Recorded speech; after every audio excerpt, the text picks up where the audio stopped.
और फिर एक सवाल और भी कल था कि जब किसी अधिकारी को पावर मिल जाती है तो उनमें ईगो क्यों आ जाती है।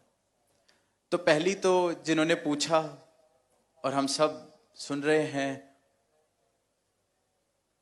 पावर किसी को नहीं दी जाती, सदगुरु सेवा बख्शते हैं।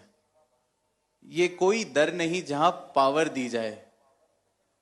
अब जिसको सेवा मिली और उसको ये भ्रम हो गया कि ये कोई पावर है,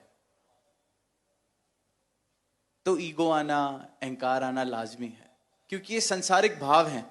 संसार में हमें कोई कुर्सी मिलती है तो उसके साथ पावर आती है। कल सुना घर में किसी का प्रमोशन घर में ही हो जाता है, कोई सास बन जाता है, कोई ससुर बन जाता है, कोई पिता बन जाता है। डांट की बात हुई, गुस्से की बात हुई।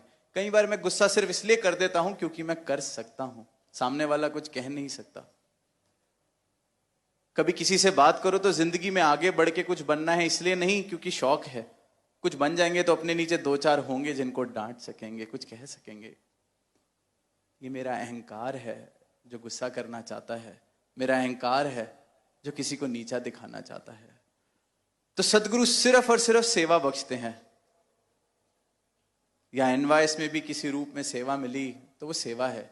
अब मैं सोचूं कि मुझे ज्यादा समझ आ गई है, मैं घर जाके सबको बताने लगूंगा, मुझसे तो गलत देखा नहीं जाएगा, मैं अब पुलिस बन जाऊंगा अपनी ब्रांच की कि मैंने एनवाइस में सेवा की है, तो मुझसे बड़ा मूर्ख कोई नहीं। इतने नजदीक रह के भी, सेवा करके भी मैंने अपना आनंद खराब किया। किसी को कुछ और, किसी को मुखी महात्मा, ब्रांच के मुखी की सेवा मिले, जोनल इंचार्ज, ईसी मेंबर, ये सेवा है। अगर देखने वाला भी इसको पावर के नजरिए से देख रहा है तो देखने वाला भी गलत है, निभाने वाला भी इसको पावर के नजरिए से देख रहा है तो निभाने वाला भी गलत है। कल पूछा कि कौन जोनल इंचार्ज बनना चाहता है, कौन मुखी बनना चाहता है। बड़ी खूबसूरत definition, struggle for power politics होता है। और फिर कहा कि यहां तो चाहत ही नहीं है, डिजायर फॉर पावर ही नहीं है। दास कहेगा यहां पावर है ही नहीं। तो अगर डिजायर फॉर पावर है भी, चाहत है कि किसी ऐसे पद पर पहुंचा जाए जहां मेरे पास